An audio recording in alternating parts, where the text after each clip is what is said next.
রক্ত শূন্যতা।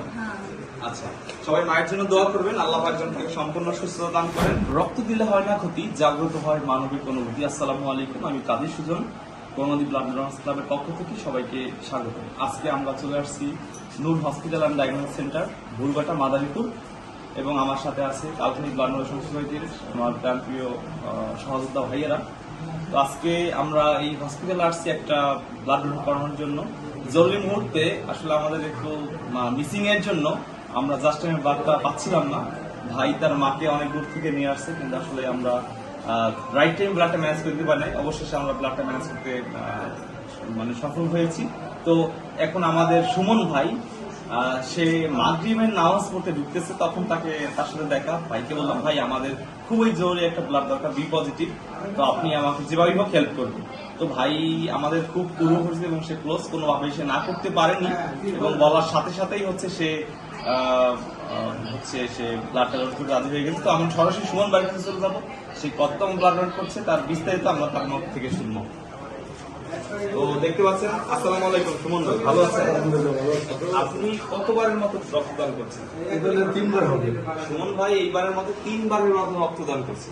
তো প্রথম আপনি কোন রোগীকে রক্তদান করেছেন? আমার নিজের বোনকে দিয়েছিলাম। আপনার নিজের বোনকে? জি। একটা বিষয় মনে রাখবেন, এবং এই ভিডিওটা দেখবেন, এই বিষয়টা মনে রাখবেন যে নিজের আত্মীয় ব্লাড কালেকশন এদের মধ্য থেকে ব্লাড নেওয়াটা নিবেন না, একেবারে জরুরি না হয়, তবে না নেওয়াটাই বেটার। এতে ভাই ভালোভাবে বলতে পারবে, এতে অনেক সমস্যা হয়। তো দ্বিতীয়বার কোন রোগ? আমার নিজের ভাই বলতে নিজের ভাই বউ এটা দিতে পারবে, কারণ সে আপনার ব্লাড কালেকশন না, ঠিক না ভাই? আচ্ছা, তো এই তিনবারের মতো ভাই দিচ্ছে। তো ভাইয়ের জন্য অনেক দোয়া রইলো যে ভাই নামাজ পড়তে যাচ্ছে, সেই মুহূর্তে ভাইকে আমরা পেয়েছি। তো ভাই, যারা রক্তদান করে না তাদের উদ্দেশ্যে আপনি কি বলবেন? আমি মনে করি আমার মা ওদের অসুস্থ হতে পারবে। ব্যক্তিগতভাবে আমি মনে করলাম যে প্রত্যেকের এরকম আগে আসা উচিত। প্রত্যেকের বিপদে প্রত্যেকেই এগিয়ে আসা আমাদের কর্তব্য, এটা নৈতিক কর্তব্য আমাদের, আমি মনে করি। কারণ বিপদ আপনার আসতে পারে, আপনার ফ্যামিলির, আপনার বাবা মা, আপনার বোন, আপনার ভাই। আমি মনে করি যেই বিপদে বলুক এগিয়ে আসা একমাত্র কর্তব্য, এড়িয়ে যাবেন না কখনো। চাইবেন সবসময় মানুষকে সাহায্য সহযোগিতা করার চেষ্টা করবেন, ইনশাল্লাহ আপনাদের কোনদিন ঠকবেন না। যাক, তো ভাইয়ের মুখের কথা শুনে আমি এখন একটু কথা বলবো। আমার যে মায়ের ব্লাড লাগবে, সেই মায়ের সাথে একটু কথা বলবো। আসসালামু আলাইকুম, ভালো আছেন? আপনি যে এই জরুরি মুহূর্তে রক্ত পাইলেন, আপনার কেমন লাগতেছে? আপনার মূলত সমস্যা কি? রক্ত শূন্যতা। আচ্ছা, সবাই মায়ের জন্য দোয়া করবেন, আল্লাহ পাক যেন তাকে সম্পূর্ণ সুস্থতা দান করেন। এবং এইভাবে হাজারো মা হসপিটালে এই রক্তের জন্য কাঁদতে। আজকে আপনি কাউকে রক্তদান করবেন না, কালকে আপনার যখন প্রয়োজন হবে তখন কিন্তু আপনি পাবেন, কিন্তু আপনি একটু ঘুরতে হবে।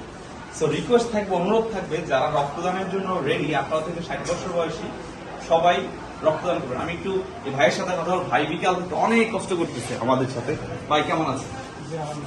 আপনার রক্তের গ্রুপ কখন দান করছেন? একবার। ভাই একবার দান করছে। এখন রাইট নাও ধরেন আপনার কাছে কেউ পজিটিভ ব্লাড পেল, তখন আপনি কি করবেন? ভাই দেখছেন কত ইন্সপায়ার হয়েছে।